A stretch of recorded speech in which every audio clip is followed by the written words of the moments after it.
Whether you're a nonprofit founder, staff person, or board leader, it's really important to know what to do in the event that your nonprofit's leadership can't serve in their position anymore.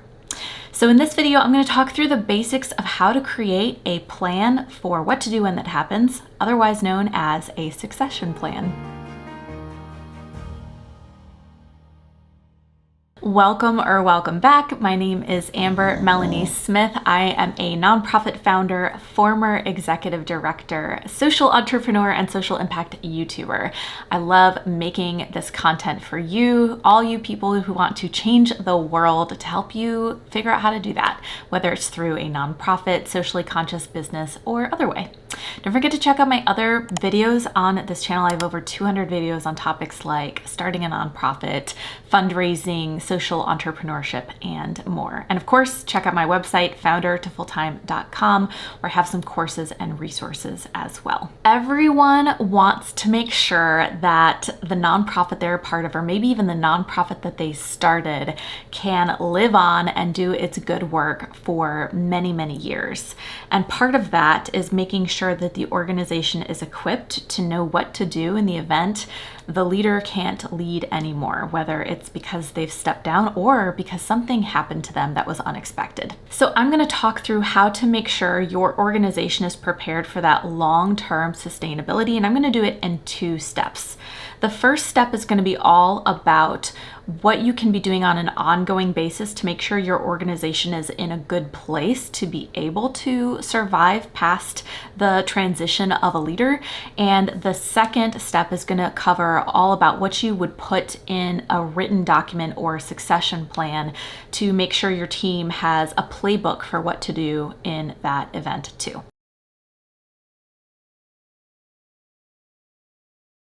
Let's get into that step 1, and these are the things that you should be thinking about and doing on an ongoing basis to make sure your organization is well positioned to survive a leadership change, whether it's planned or unexpected. And the tips I'm going to share here really fall under 2 main categories. One is documentation, and 2 is talent, making sure you have potential leaders ready to step up to the plate. So let's talk through those things now. The first thing is pretty administrative, and that is just making sure that you have all of the job descriptions for your organization's staff and board of directors, in fact, always up to date. So you want to make sure that maybe once a year, you're just looking at these documents with your team and you're thinking about anything that might have evolved or changed, or any responsibilities that are now different than they were when you first wrote the description, making sure they're always current. This allows the remaining leadership, in the event something happens to the current leader, this allows them to be able to have the description ready to go to put out there into the world to hire a replacement. Another part of this is a talent pipeline. So making sure that you have a culture in your organization where you're always helping people see where else they might go in the organization, how they might rise up into new leadership positions. So this could start at the level of your volunteers, in fact. Making note of their skills, their interest in the organization. Maybe they might be a future leader or job candidate as well. You never know. So making sure that you have sort of a pipeline to keep track of talent sort of established in your organization. Another way you could do this is by keeping the job applications and resumes of previous job candidates on file and making sure they know that if you ever have a position come open that might be a good fit for them, that they might get an email or a phone call from you. So it's all about having that pool of candidates who might be able to quickly move into those open spots or the open spot if needed. Another aspect of this is professional development. So making sure that your team has regular and consistent training opportunities to grow their skills and knowledge.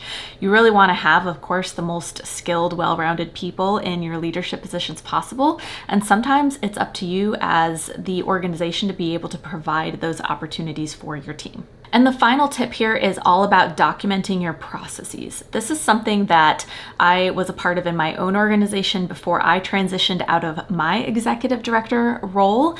And this was so helpful for our team. We actually had, I think it's like a 150-page operations manual that the whole team participated in continuously updating. So just like the job descriptions, every year the whole team went in there and we updated things that we learned, updated processes that might have changed. This includes everything from how we do our banking and how we manage our passwords for the team's various accounts that we have, to how to explain like programming to donors, like key messages. So basically it's literally like a how-to book on how to run the organization. If you have something like that, it's going to make it a lot easier for a new leader to come in and take up the mantle and run the organization smoothly. Okay, so those are things you should be doing on an ongoing basis to make sure your organization is in a strong position to withstand a leadership change. Now in step 2, we're going to talk about the actual document that you can create, the succession plan document that will be the playbook for what your team should do in the event of a leadership change. So let's get into what goes into that succession plan now.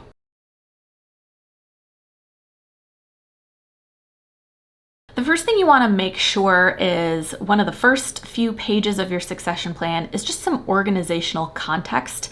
This could be things like your mission statement, the vision and the values of the organization, a little bit of the organizational history, and especially who your key stakeholders are. So if there are special partners you have, or relationships with donors, things like that, just a little bit of clarity on who your top partnerships and stakeholders are could go in this section. You might also include your structure here. So if you have an org chart, like listing who your staff members are and their hierarchy, like who is supervised by whom and all that, that can go here as well. Next, you want to outline the scope and the objectives of the actual succession plan itself. And what I mean by that is you want to explain in a clear, simple format for someone who's about to get into the succession plan what the succession plan covers. It's kind of like a table of contents. Here's what you're going to find inside. And specifically, what roles in the organization are going to be discussed in the succession plan. The reason that's important is because oftentimes a succession plan is thought of as specifically for an executive director or CEO or founder of a nonprofit, but you really could write succession plan processes out for any role in the organization. You could do it and probably should do it for your board's leadership, your executive committee, like your board chair, treasurer, secretary, vice chair, etc. What is the plan for if you lose one of those people in those positions, middle of their term, for example? You could write it out for that. You could write it out for other staff leadership positions, fund development director, programs director, any of these things. But whatever you choose to do, just make sure that you are spotlighting that in the section so that people know that they're going to be able to find that information in the succession plan. Next step in the succession plan, you want to outline who is the group or persons responsible for actually executing on the succession plan. This could be a succession planning committee, a group of people defined by you and your team that are responsible for coming together in the event the plan needs to be used to execute on its steps. As far as who needs to be involved, that's really up to you. It could be a handful of your board members. It could be your board plus your top staff leadership. It could be your staff leadership and a couple board members. It could be specific board members with specific skill sets. It's up to you. You've got to think through the culture and context of your organization and determine who would be best positioned and suited to serve on this committee if you go the committee route. You also want to think through in this section and write out what level of authority is had by whom. For example, let's say you need to hire a new executive director. Who is responsible for being part of that process, and also what % of the board needs to vote to approve the candidate to be the next executive director? Is it just over half? Is it 2/3? Is it 3/4? establishing these rules if they're not already written in your bylaws. Next, you want to think about what is the criteria or what characteristics are you looking for in your new leader for the specific position that you're describing in your succession plan. Let's say it's the executive director of the organization. What are the qualifications they need to have? You can take some of this from the job description that hopefully you've been keeping up to date for this position and plop it right into that succession plan. But you might also write this out and have it look something like a scoring rubric. So how many points, how much value do you assign this characteristic over this characteristic? And maybe you want to evaluate that every year as the organization changes. Its needs might change also. So for example, you might say you're going to give 2 points to someone with a lot of fundraising connections in the community and 1 point to someone with past management experience. I'm just making that up, but you get the idea. The next thing you want to outline in your succession plan document is perhaps one of the most important parts and the one that everyone's wondering about, which is what is the actual process you're going to use to recruit the new leader. So hopefully you can call upon and use the job descriptions that you've been keeping up to date all year in this process, but you put out an application. Are you going to consider any internal candidates? Where are you going to publish and promote the job opportunity? What are the laws and rules for HR and equitable hiring practices that you are required to follow in your region? For example, I know some places have a requirement to publicly post a job opportunity for a certain period of time. I'm not an HR expert, so definitely talk to one and do your own research, but that is what I've had discussions with my own HR friends. What types of training or professional development might be needed to support a candidate. So all of these types of things you're going to need to think through and document in your succession plan, ideally in some kind of timeline, like okay, so day one, you learn that you're going to have to fill this leadership position. Maybe the executive director tells you, I'm leaving in 3 months, or something happens to the executive director and your succession committee gets together and your board gets together and you know that you're going to have to fill this position urgently. What do you do next? So day one, and then within the next week, you've got to accomplish this. And within the next week after that, you have to post the job description and basically write all that timeline for yourself so you know exactly what the steps are in order for getting that position filled. The next aspect of this is also pretty important, and it's your communications plan. When a leader leaves an organization, especially if that leader is well known or well beloved by their community and stakeholders, there's a chance that donors and partners and friends of the organization are going to feel nervous about the organization's future. So what is going to be your communications strategy to make sure everyone feels really safe and prepared to continue to support the organization with their donations and volunteer time and being a good ambassador for the organization going into the future? So your communications plan is going to do a couple of things. First, it's going to use that list of stakeholders that you outlined earlier in the document. And you're going to think through, is there anyone that we know as an organization that really needs to hear the news that this leader's leaving before it hits the public? Like, would it just be a nice courtesy, for example, for our top donors to receive a personal message about this before they suddenly see it on our social media? Think through who those people are and what they need to hear about the transition. It's important to project a lot of strength here. So your board, let's say it's the executive director position, your board leaders and your remaining staff leaders really need to work together to make sure you are conveying a united front that feels confident, and hopefully you do feel confident, and if so, convey that. Then you want to outline the communication strategy for what are the other groups that need to hear this news and when do they need to hear it? Are they going to hear it when the whole general public hears it? Are they going to hear it in a special message before that public news? Maybe a group message? Thinking through how your various relationships are going to feel when they hear this news and what you need to say to them to help make sure that relationship stays really healthy. It's also a good idea to write out some key talking points that you can distribute to your top leadership and board members, so that everyone has the same messaging that they can use if they're asked any questions about the leader's transition.